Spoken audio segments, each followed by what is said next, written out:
This is episode 207 of the Beyond the Food Show, and today we're going to talk self-coaching, and particularly self-coaching for intuitive eating.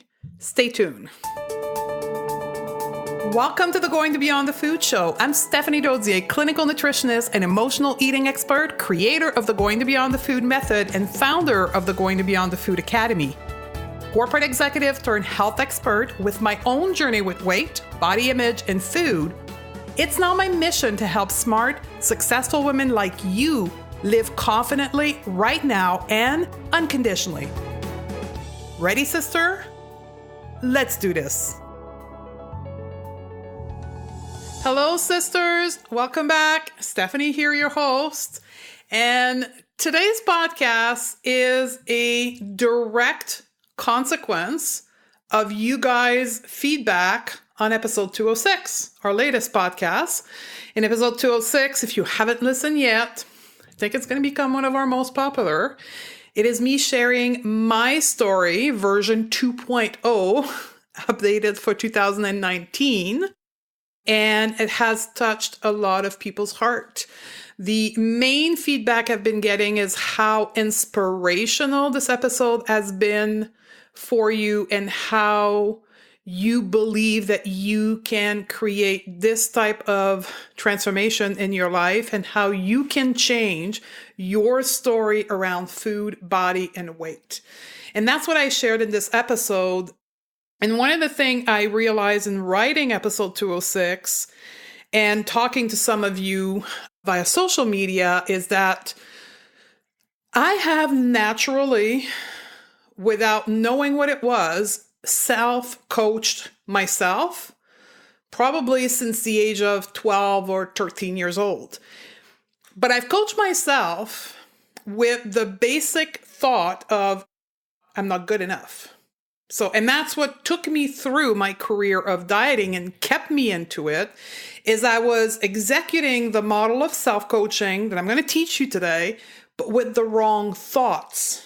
So you see, self-coaching is all about the type of thoughts you entertain in your mind. I was entertaining low self-esteem thoughts, low confidence thoughts because of my body, my weight, and diet culture. But the framework, I became an expert at it, but the content of it was wrong. You see what I'm saying? And that's what I'm seeing in my students as well, is they're very good at coaching themselves as to why they can't change and as to why they're not good enough and as to why this and that. What I want to send message to you today is that it's the exact same process, but instead of low quality thoughts, the thoughts that you put into your self-coaching model are high quality thoughts that will give you the result that you want in life. So that's what I'm going to teach you today. Call it 101 of self-coaching. Now, I recently became aware of what I was doing and why I was unfortunately very successful at losing and gaining weight and having a terrible body image. When I discovered that through a podcast called Unfucked Your Brain with Carol Lowenthal, I signed up for a coaching program, and she taught me a model, a self-coaching model, to re-engage new thoughts in our brain. And that's what I'm going to teach you today. Now, one thing I want to say is that the self-coaching model that I'm going to teach you today is not my creation. It is not Kara's creation, neither. It's no one's creation. It's how the brain works. So nobody owns that trademark. It's just based on neuroscience, based on research. We now understand how the brain works, and we've mapped it out into a step 1, 2, 3, 4, 5. And that's what I'm going to teach you today. I'm adding 2 steps to this model, specifically around intuitive eating, body image, weight issues. Specifically niche down to the purpose of this podcast and what I do for a living, based on my own experience and the experience of my client and what has proven to work long term. So that's why I'm calling it self-coaching for intuitive eating. That's the same model we are now teaching inside of the academy, the Going Beyond the Food Academy. So if you're an academy student right now and you graduated 2 years ago, you have lifetime access. So you now have access to this course, this brand new course inside of the academy called self-coaching. If you listen to this episode and you are like, oh my God, I need this in my life, join us in the academy. You can now join us anytime.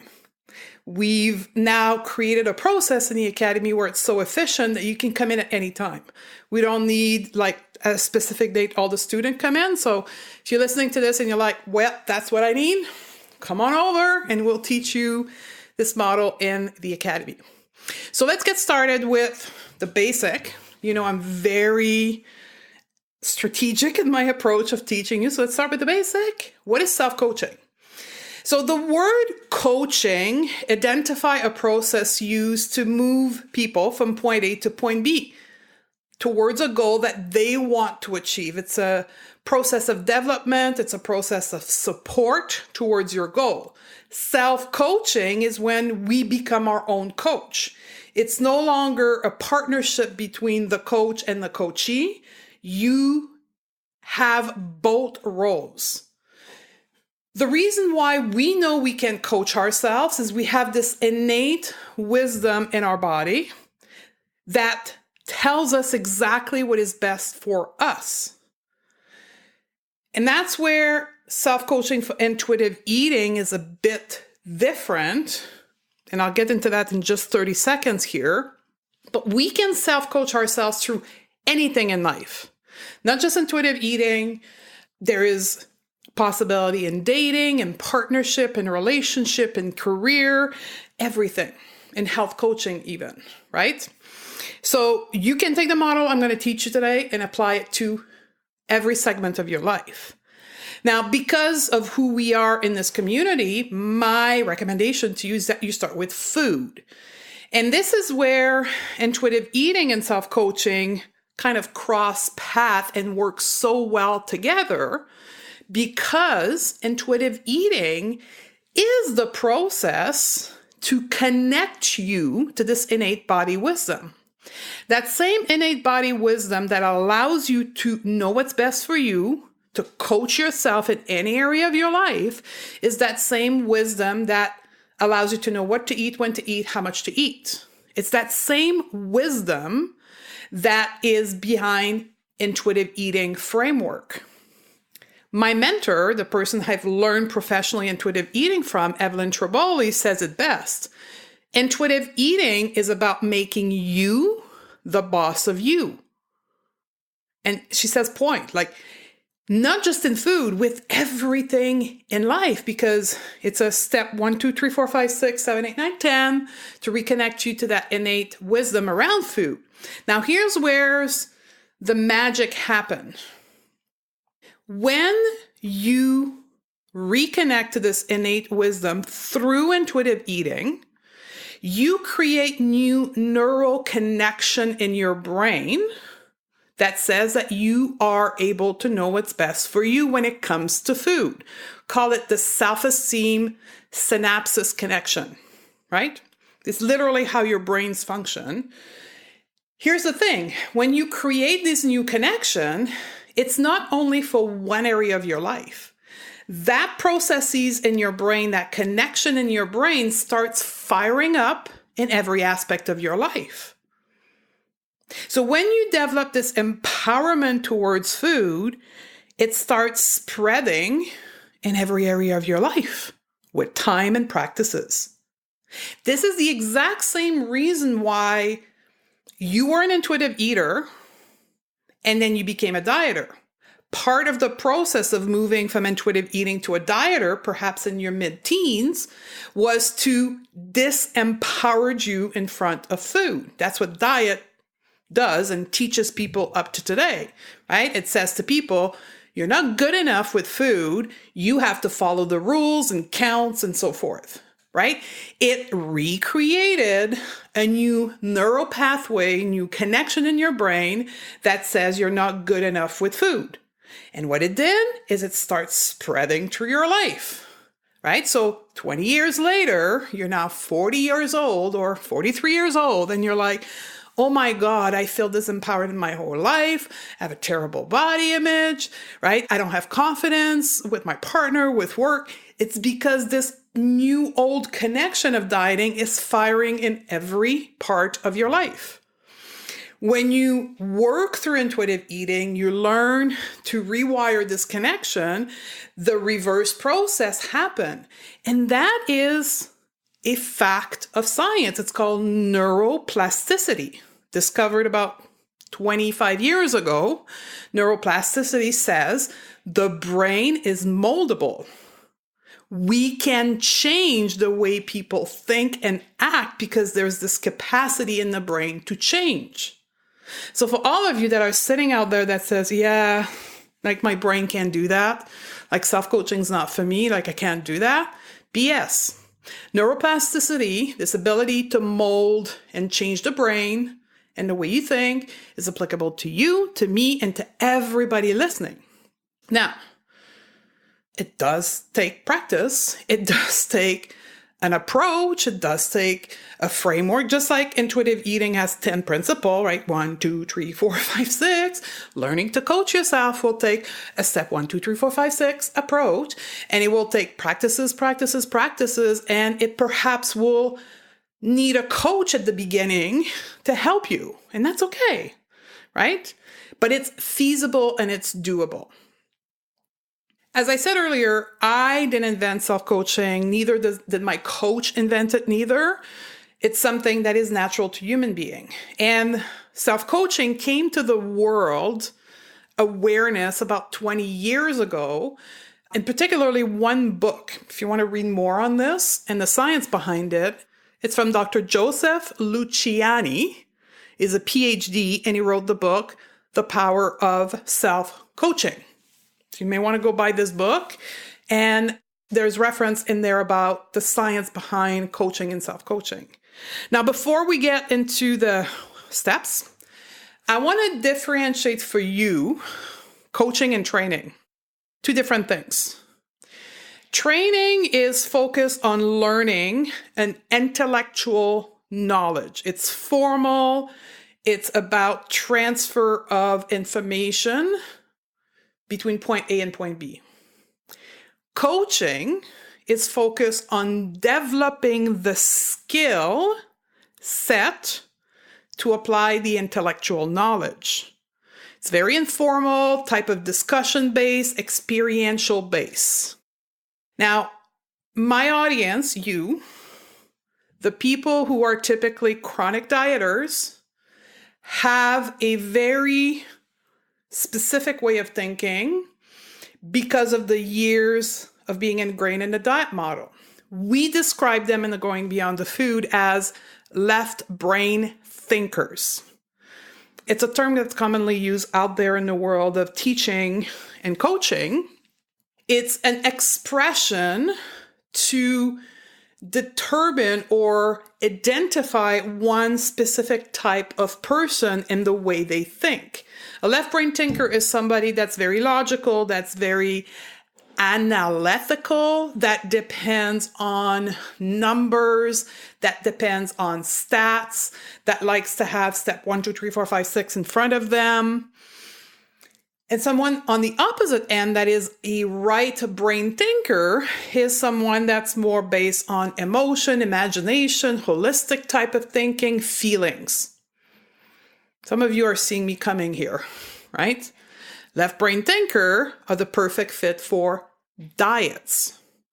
Right brain thinker are the perfect fit for intuitive eating, because intuitive eating is all about sensation, feelings, and intuition. This is why when you want to become an intuitive eater after years of dieting, you need to coach yourself into part of your brain that you have not been using a lot. You perhaps are a born right brain person, but you've tuned down those skills over the year to be successful with dieting. So I would say roughly 90% of the people that come into my program are left brain thinkers. They thrive on data and analysis, and they are challenged in tapping into their feelings, their emotion, their sensation in their body. So we have to guide them towards right brain type of activity. This is where experiential learning is key. So experiential learning is a model of teaching, of you student learning, that focuses on giving you information, but then 90% of the work is done in practicing, experiencing, reflecting upon what you've learned. Because experiencing your learning will work on that right side of your brain and will help you balance intellectual to feeling, imagination type base skill set.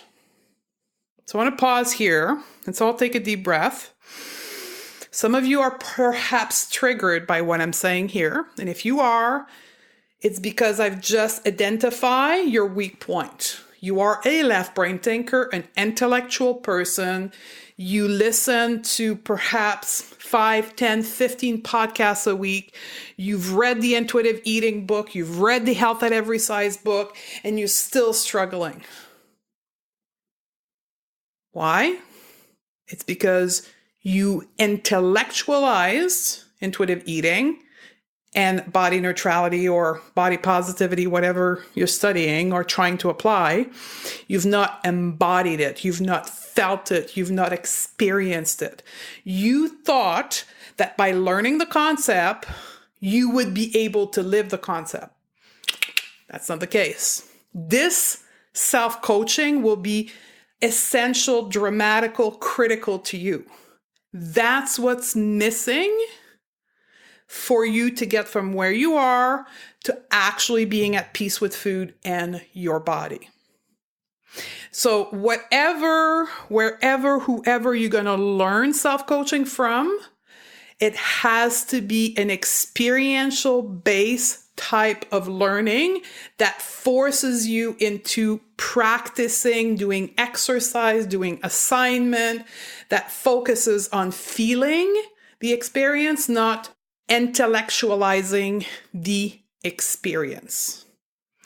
This is where, for some of you, self-coaching will be difficult, in which it's something you've never done. It's actually, you have to find the motivation, the momentum to push yourself into doing things that you've never done before and that you've not been good at. And this is when diet brain kicks in, right? This desire to be perfect. And I see that all the time in my group, right? People will start their self-coaching and they'll post, oh my God, this is so difficult. I just want to numb out. I want to go back to my old habits. This is the most difficult thing I've done, right? Because they're not good at it when they start. When you start self-coaching, it's like anything else, you're not good at it, right? You need to practice. Hopefully you'll be in an environment where you can actually be shown what you're struggling with and how to go around it and get better at it. And then you'll keep practicing, right? That's the difference between coaching and self-coaching, is a coach will point you your blind spot that you don't see for yourself, right? This is where coaching at the beginning, working in a group or with a one-on-one coach, perhaps will help you tremendously. And then your self-coaching skill will just come automatically, and then you'll be coaching yourself for the rest of your life. So I want to put that out there for some of you. So let's get into it. The step-by-step process for self-coaching, specifically in the environment of intuitive eating. Step 1 is to identify if intuitive eating is right for you. So we do have, inside of the Going to Beyond the Food method, a quiz for you. It's a 10-question self-assessment. I'll put the link to it in the show notes, stephaniedode.com/207. You click, you do the test, and they'll give you a score at the end. And that is to identify if intuitive eating is right for you. Hint, hint. I've never had anybody who's not meant to become an intuitive eater. But I'm just, putting it out there for your left brain. Go do the assessment. And then you can move on to step number 2. It's again, for those left brain doubtful people, is self-coaching right for you? Right? So there's an assessment in the gentleman who wrote the book of The Power of Self-Coaching, Dr. Lucian, and put the link as well. You can go do that quiz, that test from Dr. Lucian around, is self-coaching right for you? Now, step 1, step 2, this is all about working with specific diet brain people, women, and moving you to a zone where you know this is the right thing for you. So when you struggle, you're not doubtful. You're like, yeah, I know this is the right thing for me. I know this is going to be difficult, but I know I'm doing the right thing for me. Then we move on to the specific framework of self-coaching. So the step 3 is understanding how your brain functions. Understanding the self-coaching model. Now, this is perhaps something where a visual cue would help you. So inside of the show notes, I have inserted a graphic of the self-coaching model. So perhaps you'll want to go have that in front of you as I'm teaching you the self-coaching model, aka how your brain works. And that model is something that was put together, this framework, from a particular psychological therapy that's called CBT, cognitive behavior therapy, that put in simple terms how the brain functions. So if you have the picture in front of you right now, at the very top, you'll see circumstance. This is something, an event, a trigger, something that happens in your life that causes you to have thoughts, that have emotion, to create action, right? So we'll take an example that's very common to many of us is body image, right? So the circumstance in the case of body image is seeing your reflection in the mirror, right? From there, this reflection, within millisecond, you see the reflection in the mirror. It goes through your brain, and then in your brain, you have what we call a perspective. That's where your beliefs, your past experience, diet culture, 10 is better model is programmed, your limiting beliefs, everything is programmed into your brain, into this filter by which you see life. When this event goes through the filter, it then creates a thought, right? I'm ugly. Oh my God, how did I let myself go? There's a thought that happened in your brain and it starts playing on repeat, right? When you're the victim of your mind, this thought never stops and it just plays on repeat. And then that creates an emotion, typically around body image is shame, which then creates a reaction, an action. The shame is so painful that you then have an action to protect yourself against it. Perhaps you'll walk away from the mirror. Perhaps you'll go and grab food to numb out the shame, whatever. And that gives you a result, right? An outcome. That's how your brain functions for anything in life. Put whatever circumstance at the top, the same process happens. When you start self-coaching, that's the first place, is to understand this model. Then you move on to step number 4, which is awareness. And my coach, Kara, has a great quote that says, awareness precedes change. So the first step to change your thought is to be aware of your thoughts. So that step 4 is about dumping on a piece of paper all the thoughts you're having about this circumstance. Like You don't judge it. You grab a pen, a piece of paper, and then you just write the thought around the event. Then when you're done, you observe your thoughts, right? What type of thoughts am I having? What type of quality thoughts am I having? And then you move on to step number 5, which is investigate the thoughts, right? So then you're going to take one of those thoughts that you put in the thought download, perhaps the one that comes the most frequently, the one that represents a thematic, the one that's more painful, whatever your choice. You pick one thought outside of that thought download, and then you put it through the model.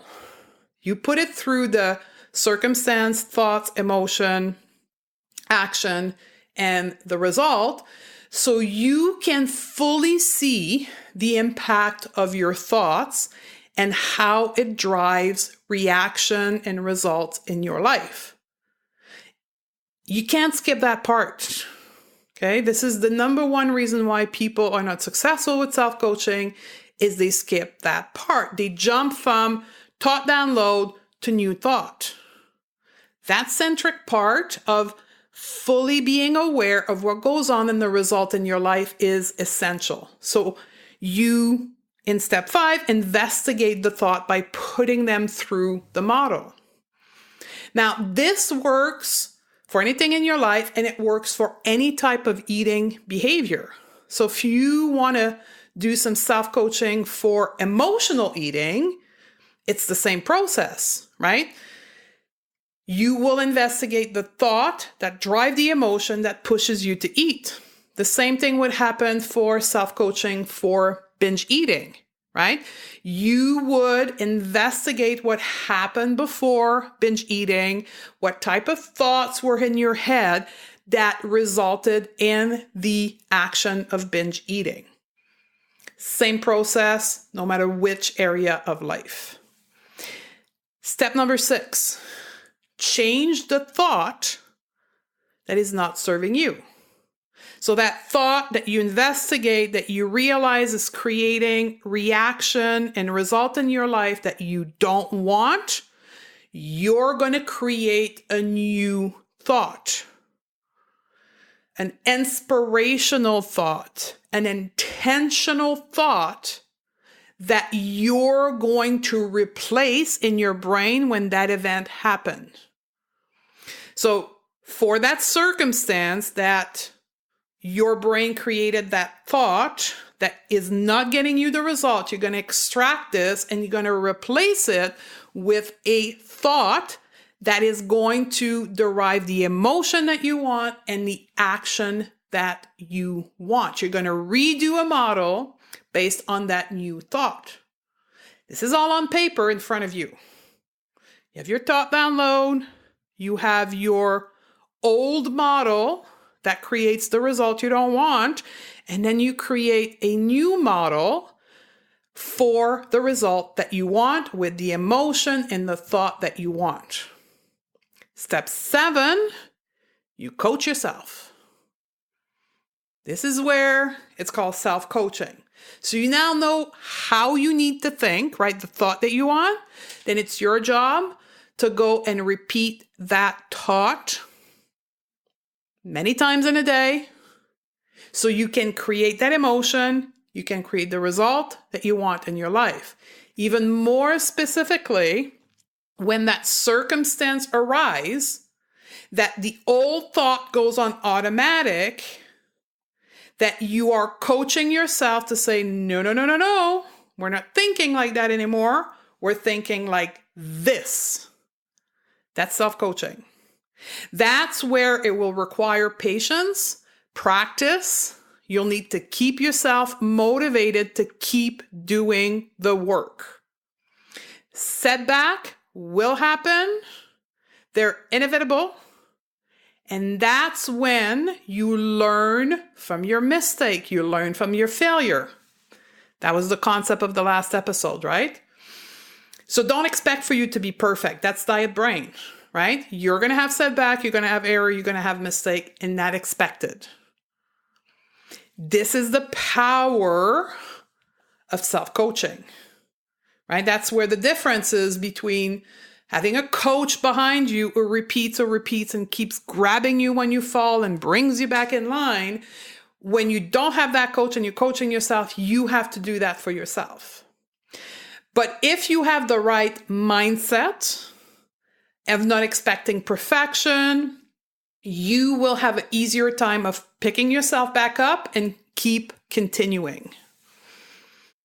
That's the step-by-step process. Now, I want to give you not an additional step, but a note bene, a PS. You also have to work on changing your perspective, your mindset, your core belief, your limiting beliefs. You have to work on changing the beliefs around diet culture in your mind. Now, this is a long-term project, right? You've been ingrained into diet culture for the last 30, 40 years. You're not going to change that mindset, that perspective overnight. It will require intellectual knowledge, and it will require practice and patience. That's what we do in the academy, going beyond the Food Academy, over that 14-week period. We give you information, we show you facts and science as to why thinner is not better and health at every size and so forth, to change your perspective, to change your core beliefs around dieting. So if you're doing this work on your own, this is when you want to start reading books, right? You want to start reading the Health at Every Size book from Dr. Linda Bacon to deconstruct your perspective around health and weight. You want to read the Intuitive Eating book from Evelyn Tribole because she goes beyond just teaching you the steps. She in part teaches you mindset and proof as to why intuitive eating is better. You want to do and read books around body image and feminism as to why thinner is not more beautiful. So as you practice self-coaching, you are also changing the filter through which you see life.